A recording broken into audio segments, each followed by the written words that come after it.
এখন যে মানে নতুন নতুন জেনারেশন যারা প্রেম করছে, তো বিয়েটা কিন্তু বুঝে শুনে করতে হবে। কেমন? বিয়েটা কিন্তু যাকে তাকে করে ফেললে হবে না। বিয়েটা অনেক ভাবনা চিন্তা করে অনেক দেখে শুনে করতে হবে। কেমন? তা আমার বান্ধবীদের বলবো, বিয়েটা প্রেম করো যথাতথা, কিন্তু বিয়েটা কিন্তু দেখে শুনে করো। কেমন? বাবা মার পারমিশন নিয়ে করো, তাহলে জীবনে অনেক সুখী হতে পারবে।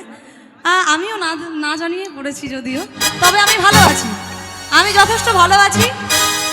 আমি যাকে বিয়ে করেছি, আমার হাজব্যান্ড অন্য লাইনের, তবে আমার জন্য অনেক কিছু সহ্য করতে হয়, অনেক কিছু স্যাক্রিফাইস করতে হয় তাকে আমার জন্য। তো যাই হোক, যদি নিজের পছন্দ করা ছেলে তেমন পড়ে যায় তাহলে তো কপাল খুলে গেল, আর যদি না পড়ে তাহলে কিন্তু গেল সব, তাই তো? তো চলো, সবাইকে দেখে শুনে বিয়ে করতে হবে, তাই বলছে। প্রথম প্রথম দেখলে তারে মনে হয় বড় ভোলা।